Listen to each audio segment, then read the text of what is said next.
Magandang umaga mga kapatid.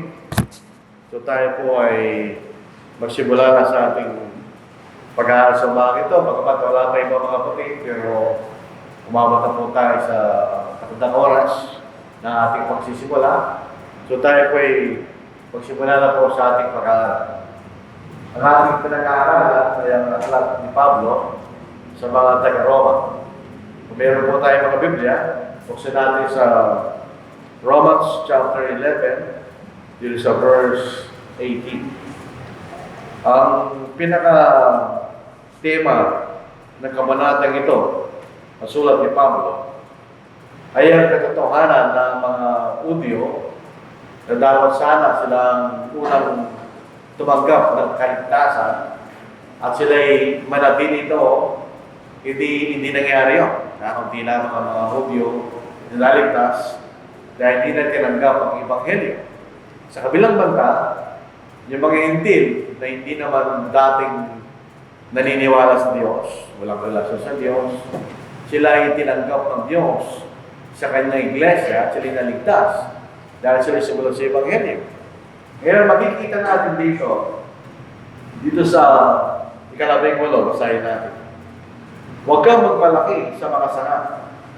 Ngunit kung magmalaki ka, alalahanin mong hindi ikaw ang nagdadala sa ugat, kundi ang ugat ang nagdadala sa iyo.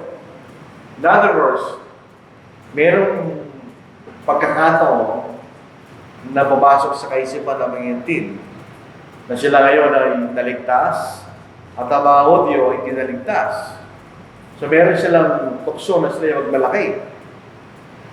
Katulad ng pagmamalaki ng mga Hudyo noong unang panahon na sila ang bayan ng Diyos. At ang mga Hintil ay hindi nila pinapansin. Wala silang kaugnayan sa mga Hintil dahil ang Israel ang bayan ng Diyos. Pero ngayon sila ay tinakbil ng Diyos bilang kanyang bayan at tinanggap ang mga Hintil sa iglesia ng ating Panginoon. So pwede rin sila magmalaki. Sasabihin nila sa mga Hudyo, kami naman ang bayan ng Diyos. Kung sinasabi ni Pablo, hindi kayo dapat magmalaki kanya. Dahil ang kailang kaligtasan kanya at relasyon sa Diyos ay hindi galing sa kanila, kundi galing sa ugat. Ito ang larawan dito ni Pablo. Ito yung puno ng olibo. Hindi tayo familiar sa mga olibo. Wala tayong olibo rito. No? Pero yung mga olives, usually, hindi matatagpuan sa Mediterranean, sa Southern Europe. Marami mga olive tree doon. Pero dito wala. So ginamit ni Pablo yung larawan ng puno ng olibo para ipakita yung kaligtasan kanya. Yung ugat, tulad ng ating pinag-aralan ng nakarang linggo, yung ugat ay ang pangako ng Diyos kay Abraham na ang lahat na magka sa lupa ay pagpapalain niya. In other words, ang pinag-uusapan doon ay ang pangako ng kaligtasan. Yun ang ugat si Abraham. Ngayon, sabi ni Pablo, hindi kayo pinagmumulan ng kaligtasan na yung kanya. Yun ang pinangako kay Abraham at yung tinupad sa ating Panginoon. So yun ang nagbibigay sa inyo kaya ng kaligtasan, hindi ang sarili nyo.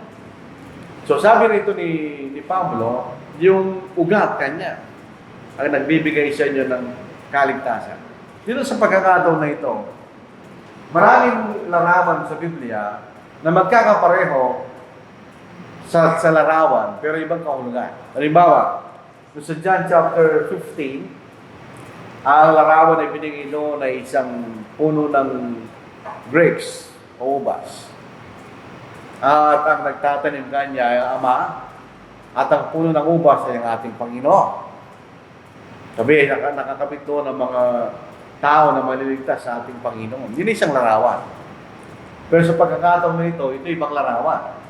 Ipinakikita sa atin dito yung pangako ng Diyos kay Abraham na ang mga maniniwala sa Ebanghelyo ay magiging binhi ni Abraham.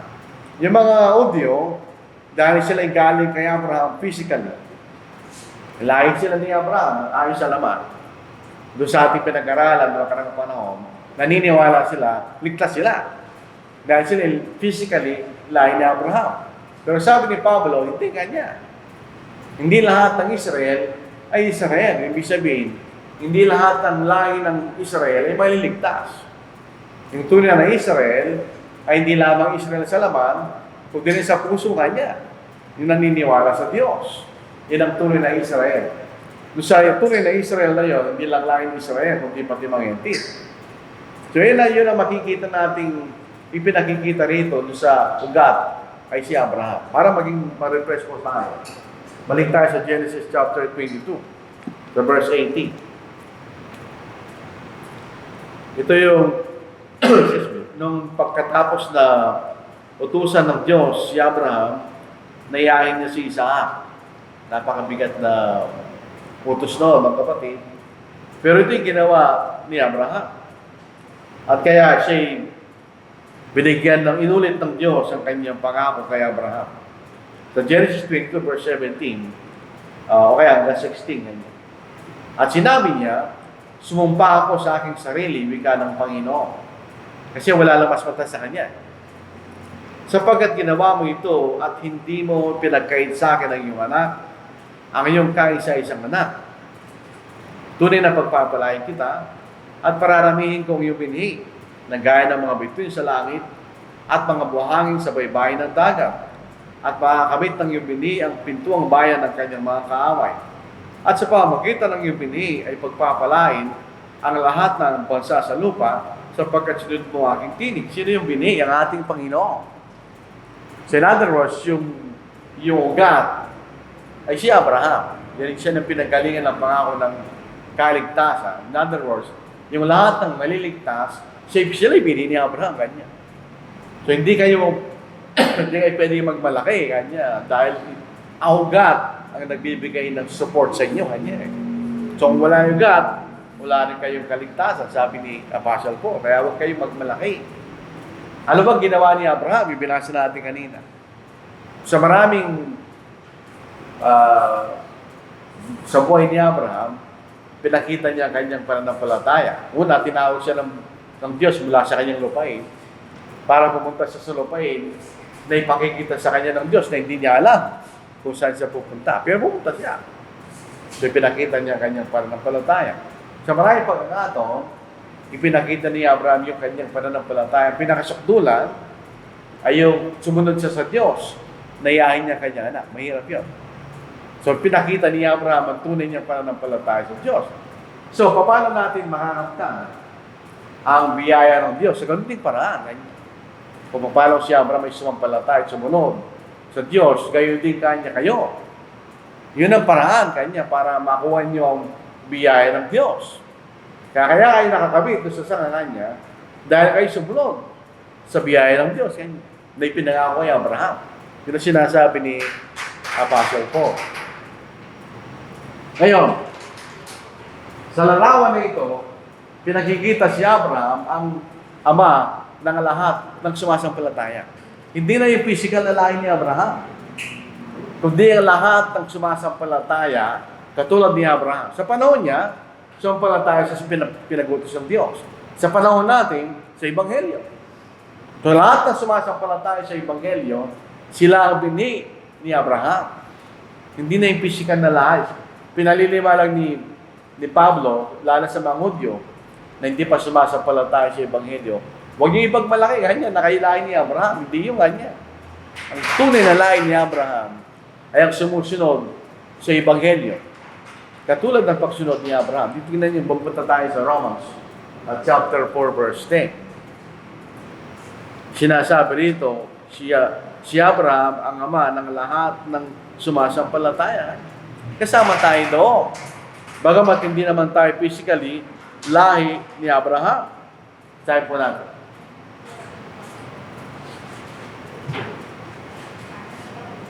Verse 10, sabi. Paano nga ito'y binilang? Yung ba'y bago sa tinuli o nang tulin na siya? Yun ay hindi pagkatapos na siya tulin, kundi bago siya tinuli. Ang pinagmamalaki ni Abraham, ang mga Hudyo, si Abraham ay naging matwid ang situliin ng Diyos. Kasi nagpatuloy, hindi nga niya, bago pa siya tinuli, sumampalataya na siya sa Diyos. Kaya ganun ang gagawin natin magiging anak tayo ni Abraham. So John chapter 8 verse 39. Ito ang sinasabi ng Panginoon. Basahin natin. Ito ang ating mababasa. Sa verse 39. Sila'y sumagot sa kanya, si Abraham ang aming ama. Sa kanila sinabi ni Jesus, kung kayo yung mga anak ni Abraham, ay gagawin ninyo ang mga gawa ni Abraham. Ganyan. Ano ba yung gawa ni Abraham? Si Abraham ay sumampalataya at sumunod sa Diyos.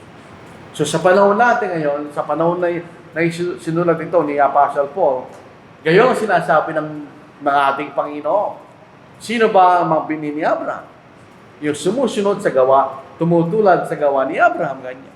Si Abraham ay sumampalataya at sumunod sa Diyos. So, ganoon din kayo kanya. Kaya kayo nakabit dun sa puno ng olibo, ay dahil ginawa nyo ang ginawa ni Abraham. Kayo sumampalataya at sumunod sa Diyos. Huwag kayo magmalaki kanya. Makikita natin bakit sinasabi yun ni Apostle Paul na huwag sila magmalaki. Pumunta tayo sa verse 19. Ano bang nangyari? Bakit sila tinanggal? Yung mga Hudyo, natanggal sila doon. Sabihin, dati kasama sila doon na pinangakuha ni Abraham. Sila ni Abraham sa laman. Bakit sila natanggal? At di sila naligtas. Tinanggal sila eh. Dahil hindi sila sumampalataya. Basahin na sa Tagalog. Sa chapter 11. Wala po pala. 11 verse 19.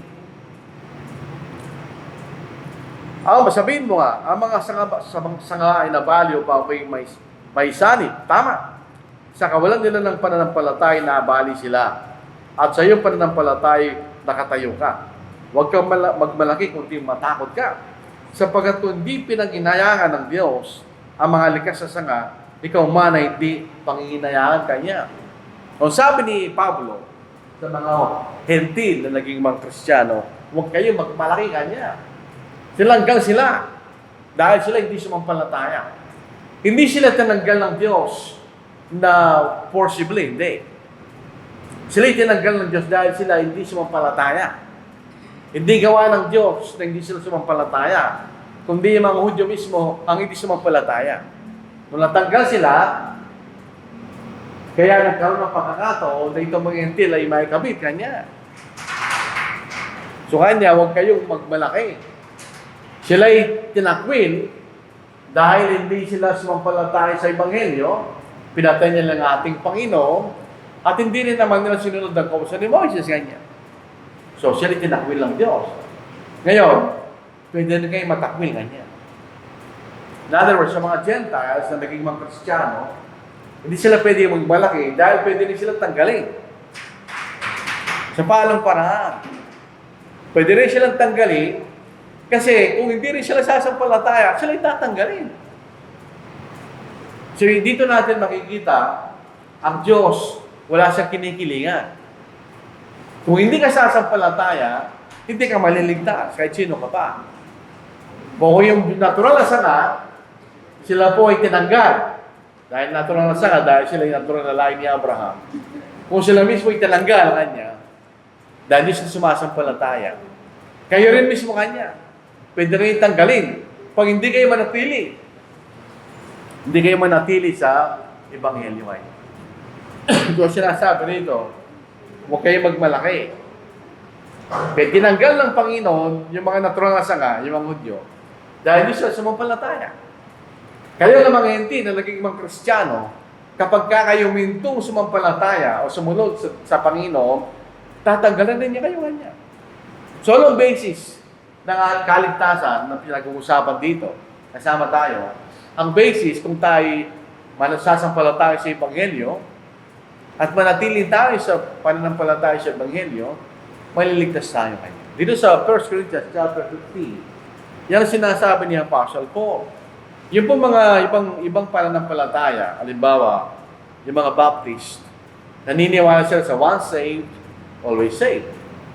Kasi kung naligtas ka na minsan, hindi ka na maaaring maparusahan kahit kailan. Hindi totoo yun. Ang basihan ng Diyos, kung ikay sumampalataya sumunod sa Ebanghelyo, at manatili ka sa Ebanghelyo kanya. Basahin natin sa 1 Corinthians chapter 15, verses 1 and 2. Ang sinulatan po ito sa ni Apostle Paul, yung mga taga-Korinto. Incidentally, nang ito isulat ni Pablo, siya nasa Roma. Ngayon, mga kapatid, ipinaalala ko sa inyo ang mga magandang balita na ipinangaral ko sa inyo, na inyo naman tinanggap. So, sila sumampalataya, sumunod, di ba? Na siya naman ninyong pinaninindigan. Na sa pamagitan nito kayo ay iligtas kung matatag ninyong pangahawakan. Maliban kayo sumampalataya na walang kabuluhan. So, kailangan kang manatili. Ang hindi na nanatili sa pananampalataya ay yung hindi talaga sumampalataya. In other words, hindi talaga sila sumampalataya. Ngayon, hindi sila mananatili. Pero kung tunay tayong sumampalataya, dahil naunawaan natin na magandang balita, ang ating Panginoon namatay, nailibing, nabuhay na maguli, para magkaroon tayong kaligtasan, at tayo sumampalataya na bautismohan, kung tunay nating pinaniniwalaan yun, mananatili ka. Dahil lang mo ilang pag-asa para kayo maligtas. So yung mga hentil, huwag kayong magmalaki kanya. The moment, katulad ng mga Hudyo, hindi na kayo naninindigan sa katotohanan, o hindi kayo nagpatuloy, tatagalin kayo kanya. So walang once say, always say, hindi totoo yun. Ang biyaya ng Diyos, mayroong kondisyon. Kailangan tayong manatili ito para manatili sa atin ang biyaya ng Diyos. So, tingnan ninyo. Bumalik po tayo sa chapter 11. Ito na po sa verse 22. Baka nasa, alam po natin English, maganda sa 22, 23. Sa ating wika. Tingnan mo ang kabangitan at ang kabagsikan ng Diyos. Sa mga nahulog ay kabagsikan. Ngunit sa iyo ay ang kabaitan ng Diyos. Tignan niyo yung salita niyo, kung mananatili ka sa iyong kabaitan. Kung hindi, ikaw man ay puputulin. At sila man, kung hindi sila magpapatuloy sa di pagsampalataya, sila ay mapapasalit sapagkat makapangyarihan ng Diyos upang sila ay isalib na muli. Ito, sinasabi ni Pablo yung lalarawan ng Diyos. Maraming mga tao, naniniwala sila ang Diyos ay pag-ibig kanya. Hindi niya kaya parusahan ang tao. Which is false.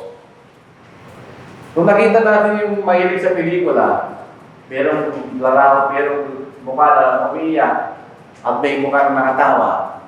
Dahil gano'n ang pelikula, may drama, may comedy, nga natin. Ngayon dito, dalawang larawan ng Diyos. Isang mabait ng Diyos, at isang mabagsik ng Diyos. Kanya. Yan ang makikita natin. Ito ang Diyos. Meron siyang kabaksikan.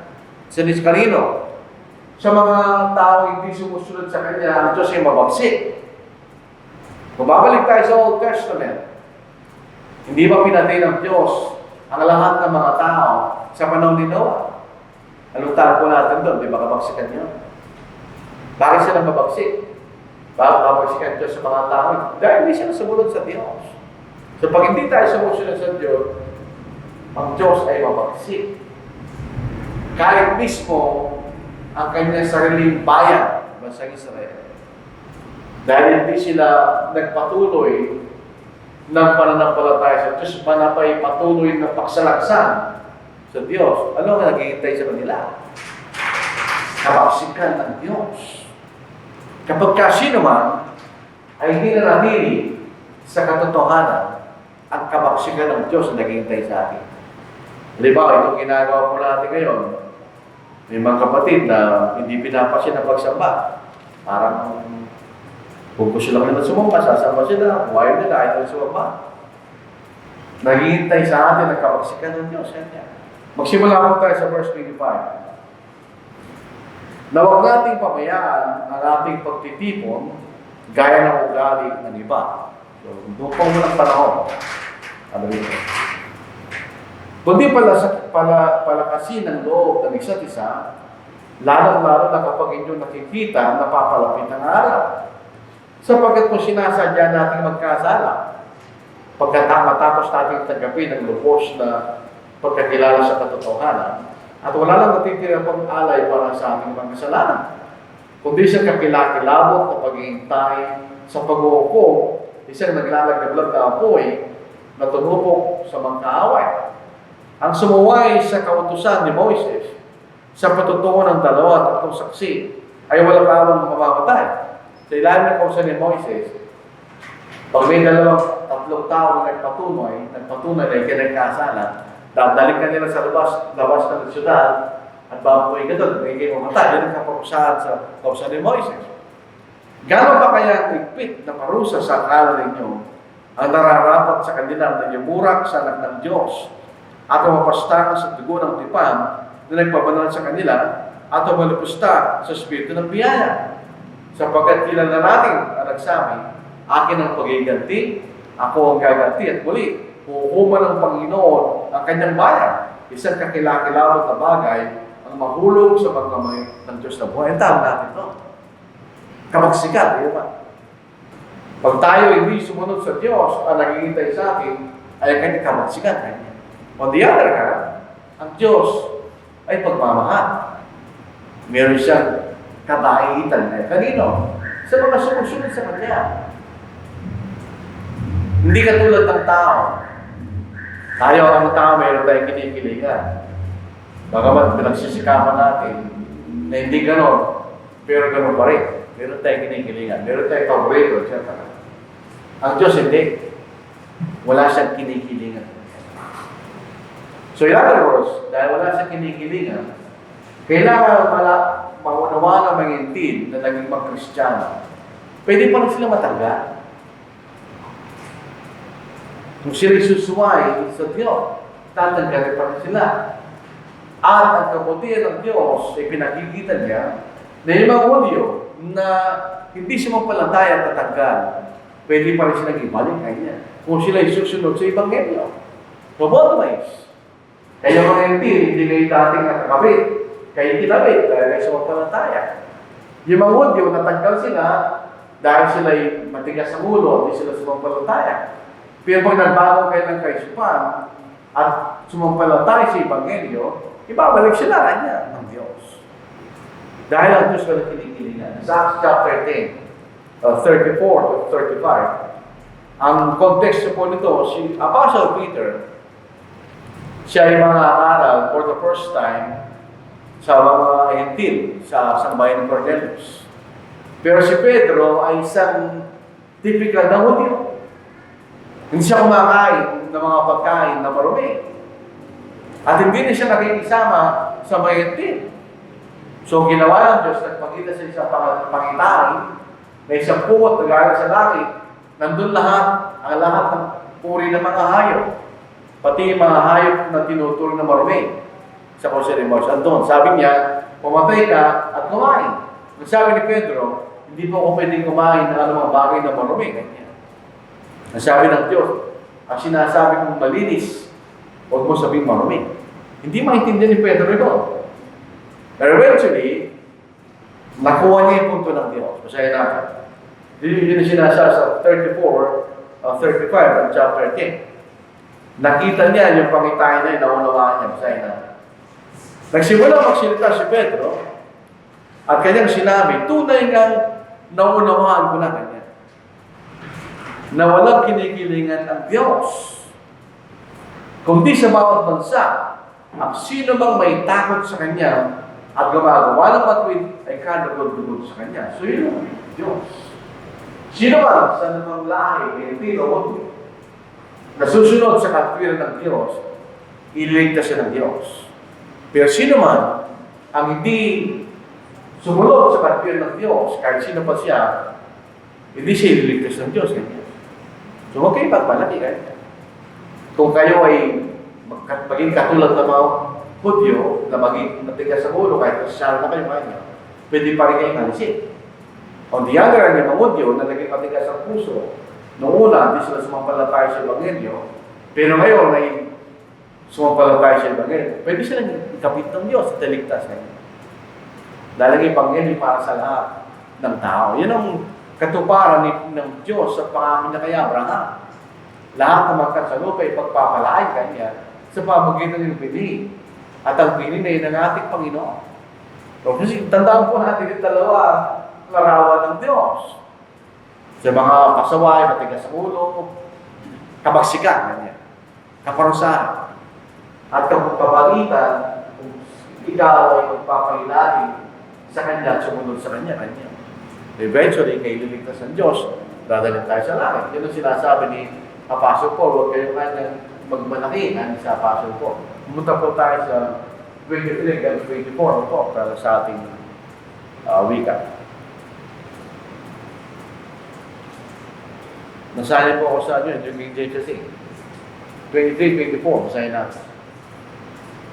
At sila man, kung hindi sila magpapatuloy sa di pagsampalataya, sila yung mapapasalit sapagkat makapangyarihan ng Diyos upang sila isalib muli. Sapagkat kung ikaw nga, na pinutol mula sa likas na olibong ligaw at salungat sa kalikasan ay sinalib. Kasi pinayabong na punong olibo, gano'n pang mga ito na mga likas na sanga na may sanib sa kanilang sariling punong olibo. Dito po, mayroon po sinasabing grafting, di ba? Hello. Ito po ay ginagawa natin ngayon. Yung grafting, kung mayroong isang puno ng mangga na matamis, kuha ka lang sa doon. Ilalagay mo sa puno ng mangga na hindi matamis. Ilalagay mo doon sa puno na yon. Tutubo kayo sa kana yon. At ang bunga ng sanga na yon ay matamis. Ganun ang grafting. So, ginawa ng Diyos, yung mga wild olives, yung mga Gentiles, pinutol sila doon, nilagay sila doon sa talagang punong olibo kanya. Pinakikita na kayo dati, hindi naman kayo kasali sa punong olibo na ito eh. Pero kayo ginabit kanya. So, sinasabi ni Pablo, yung mga likas na puno ng olives, yung mga Hudyo, sila ang likas na puno ng olibo. Dahil sila ay physical na lahi ni Abraham. Sila ay natanggal dahil sila ay hindi sumampalataya sa Ebanghelyo. Yung mga Gentiles na wild olives, wala sila doon. Ikinabit sila ng Diyos. Di ba? Yung mga Hudyo naman, tinanggal sila. Ang itong senaryo. Yung mga Gentiles sa sumampalataya, ikinabit sila doon. Ganyan. Ito naman mga Hudyo na dating nakakabit to at pinutol dahil di sa sumampalataya. The moment na sila ay sumampalataya sa Ebanghelyo, sila yung muling kakabit. Yan sabi ni Pablo. So in other words, wala kayong karapatan magmalaki. Dahil pwede rin kayong putulin kung hindi kayo mananatiling tapat sa Diyos, katulad ng mga Hudyo na pinutol din ganyan. Pero sila yung pwede ikabit muli ng Diyos kung sila ay sasampalataya. Katulad ninyo na sumampalataya kanya. Pero pwede rin kayo putulin kanya. Katulad nila kung hindi kayo matanatiling tapat sa Diyos. Yun ang presentation ni Pablo. Kaya wala kayo dapat kanyang ipagmalaki. So in other words, tayo mga kapatid na naligtas dahil tayo sumunod sa Ebanghelyo, wala tayong dapat ipagmalaki. Katulad lang tayo sa kalibutan kung tutusin na mga makasalanang mga tao. Kaya tayo naging matuwid dahil pinatawad tayo ng Diyos sa ating mga pagkakasala. Kaya magbabalik tayo sa pagkakasala, bababalik tayo sa dating kalagayan na hindi tayo ligtas. Hindi na sinasabi ni Pablo dito. Kinakailangan tayo manatili sa katapatan natin sa pagsunod sa kalooban ng Diyos. Kanya. So pwede tinanggal sila, pero pwede pa rin silang ibalik kung sila'y sasampalataya sa Ebanghelyo. Katulad nyo, dati naman kayong wala doon sa puno ng olibo, pero ikinabit dahil kayo sumampalataya sa Ebanghelyo. Both ways. Pwede pa rin kayo tanggalin kayo. So ito pa ang pinag-aaralan po natin at binabasa natin itong bahaging ito ng sulat ni Pablo sa 11 kabanata. Mapapatunayan natin yung tinuturo na banggit ko kanina ng mga Baptist, Presbyterian, ng mga Calvinist, once saved, always saved, hindi totoo. Ang biyaya ng Diyos, palagi siyang conditional. Kung, ganyan, may kung. Palaging if, kung, ganyan. Pero kondisyon nyo. Hindi po unconditional ang kaligtasan. Hindi lahat ng tao maliligtas. Dahil may kondisyon ng kaligtasan.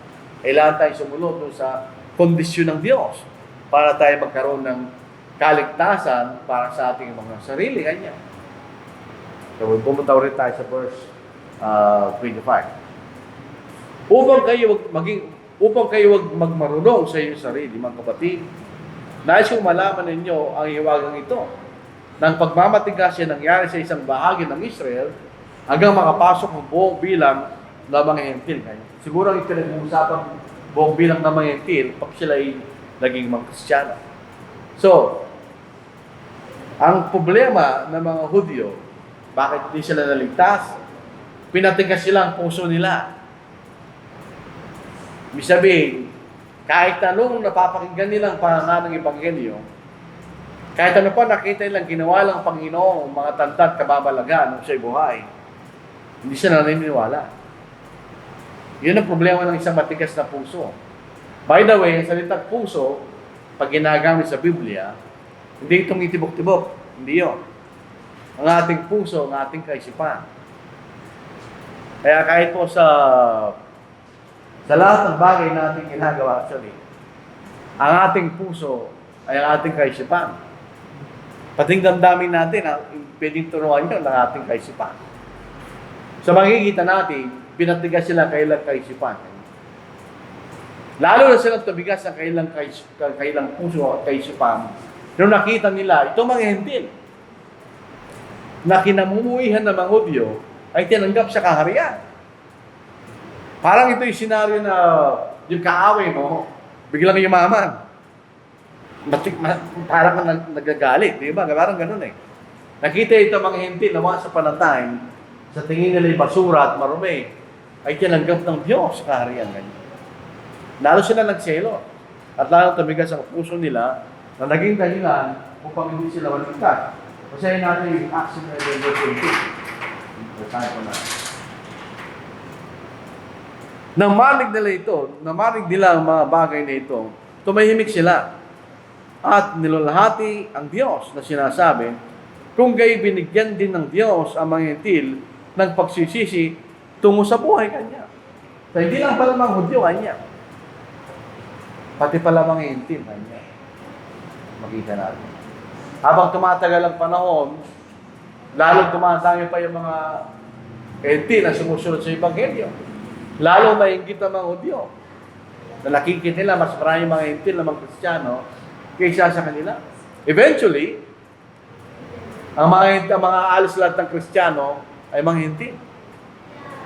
So, lubusan nilang pinatigas ang kanilang puso. Ang katunayan, yung tinatawag natin basang Israel sa panahon natin ngayon, bagamat hindi na yun ang basang Israel ang Biblia, hanggang ngayon, naghihintay pa rin sila na darating ang Panginoon, yung Mesaya, sinasabi.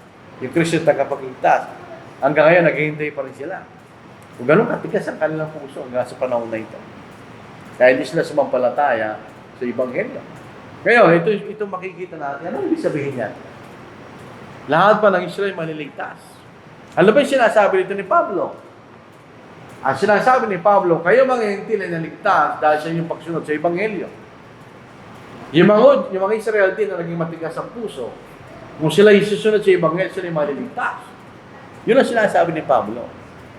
So, kaya hindi paraan kanya, ang lahat ng mga Hudyo maliligtas. Hindi ibig sabihin, lahat ay maliligtas. Ang ibig lang sabihin, kung gusto lang maligtas, ito pa rin ang paraan kanya. Para yung mga, lahat ng Israel, in other words, ang sinasabi dito ni Pablo, ang kaligtasan ay available sa lahat ng Hudyo niya. Yun ang sinasabi niya. Pero gayon din pa rin sila maliligtas. Kung papanaligtas sa mga hentil, ganun pa rin kanya ang mga Hudyo na maliligtas. Sa pamagitan pa rin kanya ng Ebanghelyo. Itong talatang ito, ginagamit ng mga tinatawag na premillennialist. Ang mga premillennialist, kaalas karamihan ng denominasyon, premillennialist. Naniniwala sila ang Panginoon sa kanyang pangalang pagdating ay pupunta sa lupa at siya magtatatag ng kanyang kahariang, pisikal na kaharian. At ang buong Israel ay maliligtas kanila. Eh, hindi na sinasabi ni Pablo. Ang sinasabi ni Pablo, lahat ng Israel ay pwedeng maligtas. Kaya lang ito yung paraan kanya. Ganito maliligtas ang Israel kung gusto nila. Yun ang sinasabi ni Pablo. Hindi yung lahat literally maliligtas. Hindi naman lahat maliligtas. In the same manner, hindi lahat ng ito ay maliligtas. Yun lamang sumampalataya maliligtas. Hindi rin lahat ng Israel maliligtas. Sino? Sila magsasampalataya kanya. Ang sinasabi niya, ito pa rin ang paraan. Parang ang bansang Israel, kung gusto nila, ay maliligtas sa pamagitan pa rin ng Ebanghelyo. Walang special treatment sa mga Israel. Ganun pa rin sila maliligtas kanya. In the same manner kung paano naligtas sa mga hintil. Dito po sa Gawa, chapter 15, verse 11, nagkaroon po ng controversy sa mga Gentiles na kung sila kinakailangan sumunod sa Ebanghelyo at magpatuloy mga lalaki para sila maligtas. Ang sabi rito ni Apostle Peter mismo, ang mga hintil kaya tayo ay maliligtas sa tulad nila. Ngunit naniniwala tayo na maliligtas tayo sa pamagitan ng biyaya ng Panginoong Yesus natulad naman nila. Yung mga hentil, ganyan. So, paano nagtas sa mga hentil? Kasi tayo maliligtas. Isa lang ang tagapagligtas ng ating Panginoon. At sila ang paraan ng kanyang pagliligtas. Tingnan po ninyo, sabi niya, the deliverer will come out of Zion. Yung tagapagligtas ay magagaling sa basang Israel. So, pinangako ng Diyos ang kaligtasan sa mga Hudyo. So, ibig sabihin, sila'y maliligtas kung susampalataya sila sa Ebanghelyo. Ganun pa rin ang labas, no? Hindi sila nitsupwer ng Diyos sa kaligtasan dahil pinangakuan sila ng isang tagapagligtas. Ito'y galing sa Zion. Ang Zion po ay ang bundok na kung saan nandun ng Jerusalem. Ito'y naging simbolo ng Israel mismo, and later on, simbolo ng Iglesia. So, ang tagapagligtas galing sa Israel. Ang kaligtasan ng galing sa mga Hudyo. Kaya nga yung unang nangarang Ebanghelyo, ito yung mga Hudyo. Ang Diyos ay nagkipagkatipan sa kanila na kapag ang tagapagligtas ay darating, ang kaligtasan ay available sa kanila. So hindi sila tinakwil sila ng Diyos sa kaligtasan. Itinakwil sila ng Diyos bilang kanyang bayan. Magkaiba yun. Itinakwil sila ng Diyos bilang kanyang bayan, pero hindi sila naitsipera sa kaligtasan. Kung silang maligtas, maliligtas pa rin sila, sabi rito. So ito yung unang talata, the deliverer will come out of Zion. Ito galing sa Isaiah 59, chapter 22 to verse 21. Yung pangalawang, for this is my covenant with them, kanya, ito galing sa verse 27, verse 9 ng Isaiah, kanya. Ang kaligtasan kailanman na hindi pinagkait sa mga Hudyo. Bumagos na naligtas dahil sila mismo ayaw nilang maligtas. Katulad ng mga tao sa panahon natin ngayon, bakit kakaunti lang ang mga Kristiyano? Yun ang sabi ng Panginoon, kakaunti lang makasumpo ng Ebanghelyo. Hindi tayo majority, minority lang ang mga Kristiyano. Bakit? Hindi lahat gusto nyo maligtas. Naipakita na yung daan ng kaligtasan, pero kung ayaw mong tanggapin, hindi ka maliligtas. Pero available ang kaligtasan sa lahat ng tao. So, ang kaligtasan available sa lahat ng mga Hudyo. Kaya sabi niya, all Israel will be saved. Ang kaligtasan ay available sa lahat ng Israel kanya. Hindi pinagkait ng Diyos sa kanila. Kaya lang, sila may kasalanan. Kumbaga, kung kayo may sakit na cancer, at may nagsabi sa iyo, meron ng gamot sa cancer, ayaw mo. Sino may kasalanan doon? Ikaw. Ayaw mo tanggapin yung doon na sa sakit.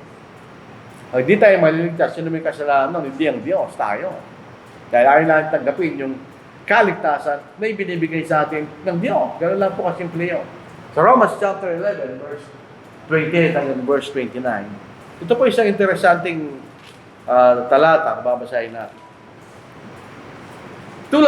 Tungkol sa Ebanghelyo, sila yung mga kaaway, halang-halang sa inyo.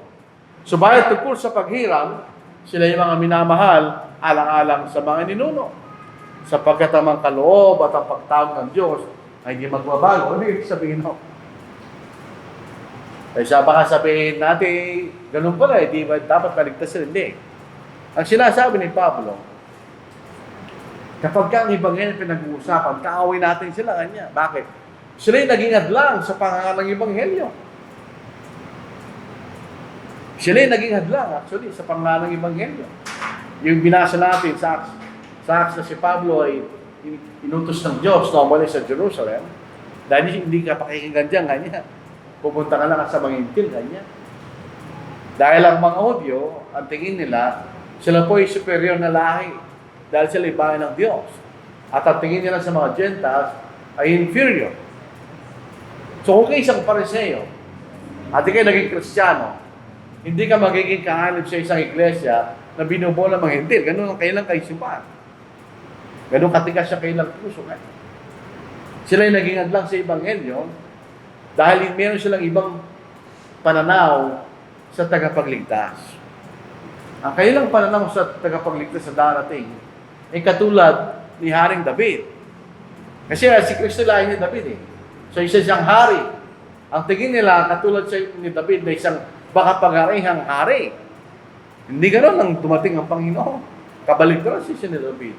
Kaya ang ating Panginoon ay naging katitusuran ng mga Hudyo.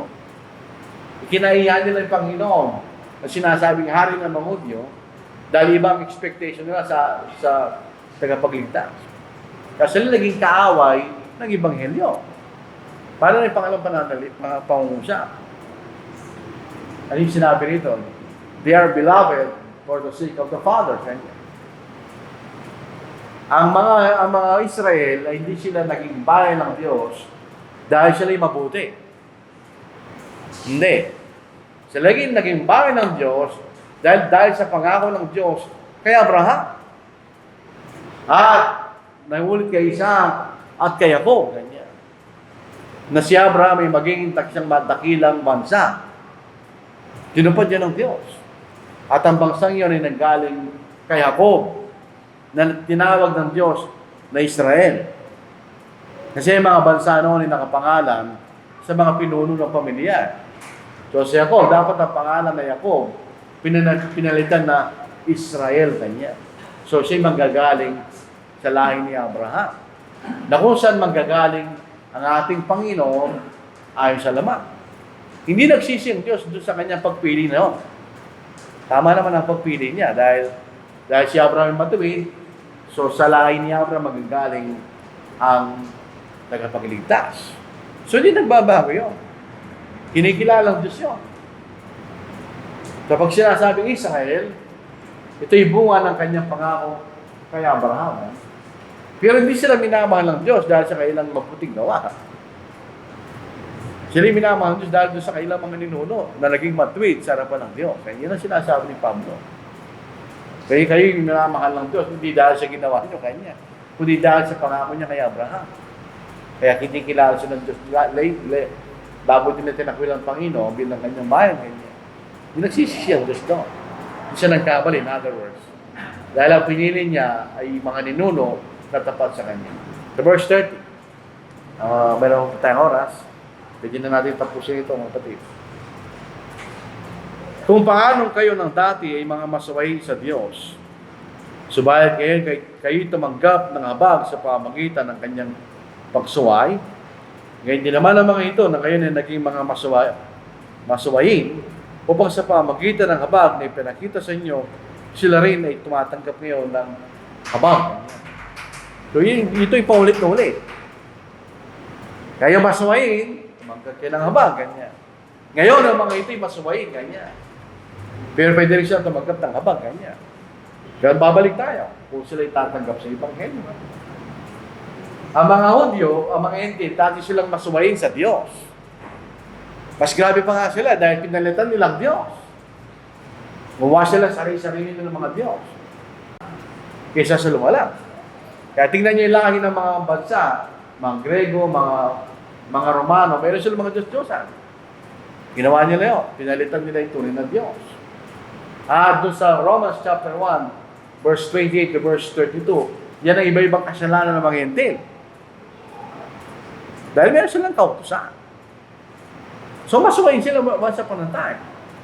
Pero tumanggap sila ng kaawan sa Diyos sa pamagitan ng Ebanghelyo. Sila sumunod sa Ebanghelyo. So dumating sa kailang kaawangan ng Diyos na pinatawag sila ng Diyos. Kanya. Sa kabilang banda, yung mga Hudyo ganun din. Meron silang parehong pagkakataon na ibinibigay sa mga masuwayin na mga Hudyo. Sila'y tatanggapin ng kaawaan sa pamagitan ng Ebanghelyo. Anong pagkakaiba? Wala.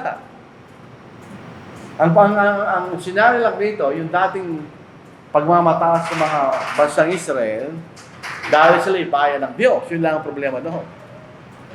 Walang pagkakaiba sa mga nung panahon ng 1960s, 1950s, 1940s sa bansang Amerika. Meron yung mga puti, mas superior ang tingin nila kaysa sa mga itim. Hindi sila pwede magsama. Kahit sa mga palikuran nila, siya, may pamputi, may pangitim. Merong lugar na kakain ng mga maitim, may lugar na kakain ng puti, hindi ka pwede pumunta doon. Noong panahon ng Clark Elevation 1960s, may panahon may lugar na pinupunta ng mga itim, na hindi pwede pumunta yung puti. At merong lugar na pinupunta ng mga puti, na hindi pwede pumunta yung itim. Ganun ang sitwasyon ng mga Hudyo.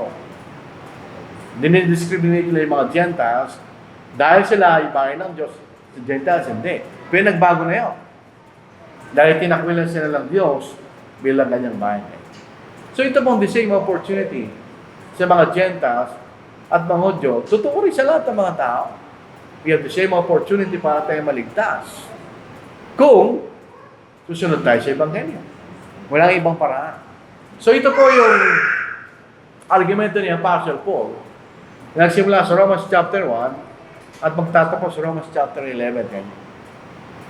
Ang kanyang thesis, ang Ebanghelyo, ang isang kapangyarihan ng Diyos sa kaligtasan sa lahat ng sumasampalataya, una sa mga Hudyo, gayon din kaya sa mga Grego.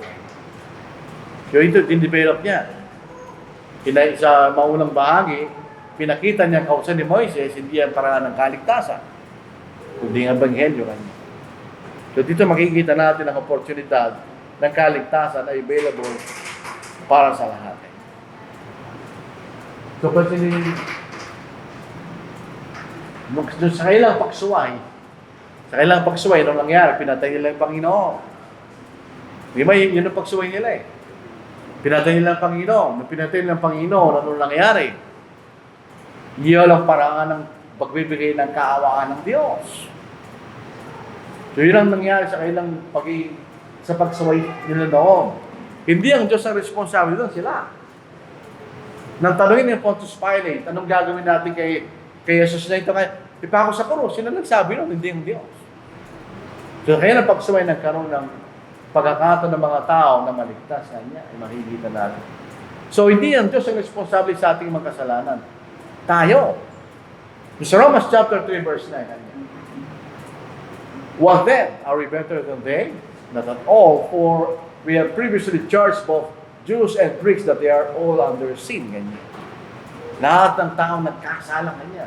Kay Hudyo ka, kay Grego. So walang pagmamalaki yung mga Hudyo, katulad lang sila namang hintin. Sa Acts 17 verse 30, nang pumunta si Pablo sa Athens, yung Athens po ay ang lugar na mga marurunong na mga tao, mga philosophers. Sabi ni Pablo, truly these times of ignorance God overlooked. Noong ulang panahon, may mga bagay na pinabayaan ng Diyos. But now commands all men everywhere to repent. All men, kanya lahat ng tao. Because He has appointed the day on which He will judge the world in righteousness by the man whom He has ordained. Yan ang ating Panginoon. He has given assurance of this to all by raising Him from the dead. Siya ang tagapagligtas, siya na buhay na magalingan niya. Pinatunayan niya siya anak ng Diyos na may kapangyarihan. So doon sa kailang disobedience ng mga Hudyo, nagkaroon tayo ng kaligtasan ganyan. Inalis ng Diyos yung kausan ni Moises at tayo po'y napapangilalim sa kausan ng ating Panginoon. So ang ating Panginoon, siya'y pumunta sa lupa para ligtas niya lahat ng mga tao sa pamamagitan ng Ebanghelyo. Pag tayo po'y nakikinig sa Ebanghelyo, hindi ka nagiging makasalanan. Hindi kasalanan nyo. Kaya kinakailangan mong Ebanghelyo dahil kayo makasalanan na dapat patawarin ng Diyos. So bakit kailangan natin ng kaawaan? Dahil nagkasala tayo. Ang problema lang katao pag nagkasala siya, wala sa magagawa para sa kanyang sarili dahil sa kanyang kasalanan. Hindi pwedeng burahin ang kasalanan niya. Hindi pwede yun. So kailangan niya ng isang tagapagligtas. Yun ang kaawaan. Tingnan yung step na yan. Ang Diyos ay nagkaroon ng kaawaan sa atin. Bilang isang magulang. Dahil siya ay ama, di ba? Sa kanyang kaawaan, ibinigay niya kanyang biyaya kanya. Grace. At kung tayo sasampalataya sa kondisyon ng kanyang biyaya, tayo maliligtas. Yung makikita natin. So dito nagtatapos yung chapter 1, hanggang chapter 11, na pinatutunan ni Pablo na sa kaligtasan, ang kapangyarihan ng Diyos ay ang ebanghelyo niya. So dito natin mapapatunayan na yung mga kabanata na nilagay sa Biblia, hindi sila bitama kung minsan. Dahil naglagay lang nung una, ang Biblia wala sa kabanata, wala siyang talata. Tuloy-tuloy lang siya. Kaya lang, napakahirap gamitin sa ganung paraan kung ikay nagko-quote. Ay ayaw mo nang sabihin yung kino-quote mo. So may isang tao na nalagay ng mga kabanata at mga talata. May tao lang yun. Kaya dapat dito nagtapos ang kabanatang ito. So tuloy na po natin. Tapusin natin ang ikalabang isang kabanata ni Pablo para hindi na tayo mabigyan sa susunod. Ay dito na po katapusan. O ang kalaliman ng kayamanan, ng karunungan at ng kaalaman ng Diyos. Hindi masuri ang mga hatol niya at hindi masiyasat ang kanyang mga daan. Sapagkat sino ang nakakaalam ng pag-iisip ng Panginoon? O sino ang kanyang naging tagapagpayo? O sino ang nakapagbigay sa kanya at siya'y mababayaran? Sapagkat mula sa kanya at sa pamagitan niya at para sa kanya ang lahat ng mga bagay. Sumakanya nawa ang kalalatihan magpakailanman. Amen. So ito yung tatapos po ng kabanatang ito ng Ebanghelyo. Ang buo, ang plano po na ligtas ang tao. Ito ang tema ng buong Biblia. Kaya nalilito yung mga tao sa pagbabasa ng Biblia dahil di na naunawaan kung anong Biblia. Ang Biblia, kasaysayan ng Diyos ng pagliligtas niya sa tao. The Old Testament, yan ang pag-aahanda, preparation ng pagliligtas sa pagdating ng ating Panginoon. Yung bagong tipan, yan ang pagdating ng Panginoon. At sa pamagitan ng Ebanghelyo. So ang bagong tipan, ang konklusyon ng Biblia mula sa pag-aahanda sa Old Testament hanggang sa pagdating ng ating Panginoon. At ang kaalaman ng Diyos, hindi tumutukoy kung ano ang alam ng Diyos, kundi kung anong malalaman ng tao tungkol sa Diyos at sa kaligtasan na binibigay niya sa tao kanya. Sa Proverbs 22 verse 5, then you will understand the fear of the Lord and find the knowledge of God. Pag binabasa natin ng Biblia, doon natin malalaman kung anong kaalaman na dapat nating malaman. At doon natin maunawaan kung bakit dapat tayo matakot sa Panginoon. Imagine niyo, pag tumingin kayo sa langit, sa isang madilim na gabi, walang ilaw, makikita ang bituin doon sa langit. Sino gumawa nun? Ang Diyos. Yan din na magpaparusa sa'yo. So yun po, kailangan tayo matakot. Dito sa Hosea 4:1, hear the word of the Lord, you children of Israel, for the Lord brings a charge against the inhabitants of the land. There is no truth or mercy or knowledge of God in the land. Hindi nila kilala ang Diyos kanina. Kaya anong dapat nilang pakinggan? Ang salita ng Panginoon kanina. Katulad din natin. Sa 1 Corinthians 15 verse 34, awake to righteousness and do not sin. For some do not have the knowledge of God. I speak this to your shame. Hindi natin alam ang mga bagay na dapat nating malaman na gusto ipaalam sa atin ng Diyos. Kaya tayo, sabi ni Pablo, nakakaya kayo kanya. Sa tayo lalago, grow in the grace and knowledge of our Lord and Savior, Jesus Christ. Pag tayo lumalago sa ating kaalaman at pagkaunawa, tayo lumalago sa kanyang biyaya. Ito yung sinasabi sa atin na tayo ay dapat lumago. Kung ano ang pinahayag ng Diyos tungkol sa kanyang sarili at tungkol sa kanyang plano na pagliligtas, ay pwede nating malaman yun. Dahil ito'y pinaalam sa atin ng Diyos. Kung hindi ito pinaalam sa atin ng Diyos, wala tayong paraan para malaman natin yun. Hindi natin malalaman kung anong nasa kaisipan ng Diyos tungkol sa mga bagay na dapat natin malaman. Or what was first given to Him and it shall be repaid to Him. Sabihin, meron ba kailangan ng Diyos sa atin? Wala. Meron ba siya kailangan sa atin? Kailangan ba niyang pera natin? Hindi. Wala tayong utang na loob sa Diyos. In other words, kaya may utang na loob sa Diyos. Di ba? Wala tayong pwedeng ibigay sa Diyos. Dahil siya nagbigay sa atin. Nangingitin natin. Dahil kung nagbigay tayo sa Diyos, hindi tayo kailangan bayaran muli ng Diyos. Kumbaga, parang utang na loob sa atin sa Diyos. Nasamba ako kanya. May utang na loob sa akin. Hindi. Wala. Obligasyon mo yun. Wala siyang utang na loob sa atin. Pag tayo nagbigay sa atin, galing sa ating kakayahan, walang utang na loob ng Diyos sa atin. Hindi ka babayaran ng Diyos. Galing sa Diyos yun eh. Lahat ng ibinibigay natin sa Diyos, galing lahat sa Diyos yun. So, hindi natin pwedeng pagyamanan ng Diyos sa mga bagay na galing sa Kanya. Di ba?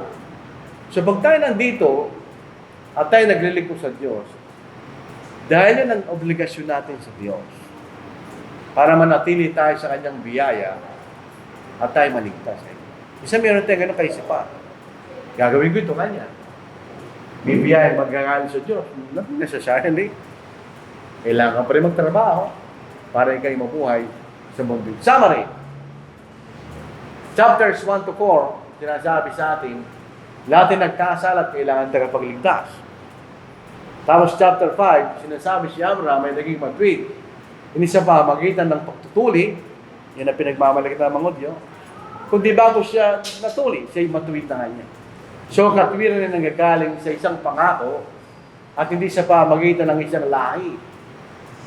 Ang isang tao ay naging matwid sa pamagitan ng pananampalataya o sa pamagitan ng pagpapatawad ng ating mga kasalanan at hindi sa pamagitan ng isang perfect obedience of the law. Hindi natin magagawa yan. Kahit sino mang Kristiyano sa atin, kaya naman siya katapat sa Diyos, magkakasala pa rin tayo. Kailangan tayong patuloy na patawarin ng Diyos. Sa chapter 5, ito yung pagdating ng kasalanan sa pamagitan ni Adam at ang pagdating ng katwiran sa pamagitan ng Kristo kanya. So yung lumang Adam, yan ang naging tudos ng kasalanan, hindi natin namana. So yung unang nagkasala, pumasok sa kasalanan sa kalimutan, yung pangalang Adam, si Kristo, siya naman ang nagbigay ng katwiran kanya. Mapapasin niyo sa Luke chapter 3, doon sa salin lain na binigay ni Lucas. Ang sabi rito, Adam, son of God. At ang bagong Adam, siya rin po ang anak ng Diyos. Sa chapter 6, binanggit mo ng bautismo, ito yung pagsunod sa Ebanghelyo kanya. Ito yung pagiging pagkaisa sa kamatayan, pagkalibing at pagkabuhay na maguli ng ating Panginoon. Ang panibagong buhay, ang ibig sabihin, mula sa pagiging alipin ng kasalanan, sa pagiging alipin ng katwiran. Pasinin natin yun. Pagiging alipin ng kasalanan, ginagawa mo. Kasalanan. Pagiging alipin ng katwiran, ang gagawin mo. Katwiran ganyan. May nagigisa sa atin ang dalawang pupuntahan natin. Kasalanan, ang kabayan ng kasalanan, kamatayan o pagkahiwalay sa Diyos o ang buhay na wala hanggang kayo. Sa chapter 7, sinasabi sa atin ang katapusan ng kausan ni Moises at kanong kalagayan ng mga tao na nanatili doon. Wala silang kaligtasan. Sa chapter 8, ito ang kalagayan ng mga tao na kay Kristo, mga anak ng Diyos. At nagpapatuloy sa katapatan, walang condemnation ganyan. Sabihin, pag kayo na kay Kristo, ating kayong matapat, hindi ka pisumpangin ng Diyos. Dahil kasama sa katapatan na yon, ang pagsisisi pag nagkasala ka kanya. Sa chapters 9-11, ang kalagayan na mangudyo sa ilan ng Ebanghelyo. Sabihin, kung sila susunod sa Ebanghelyo, baka sila tinakwil ng Diyos, sila pa rin maliligtas. Ito yung unang bahagi ng sulat ni Pablo sa mga taga-Roma. Pagkatapos niyan, yung susunod ng mga kabanata, hindi na sila kasing hirap na mga kabanatang ito. Actually, sinasabi nila, ang sulat ni Pablo sa mga taga-Roma, ang pinakamahirap na aklat sa Bagong Tipan. Hindi ang aklat ng Apokalipsis. So wala po tayong mga tanong, at dito natin tinatapos ang ating pag-aaral sa mga pag ito.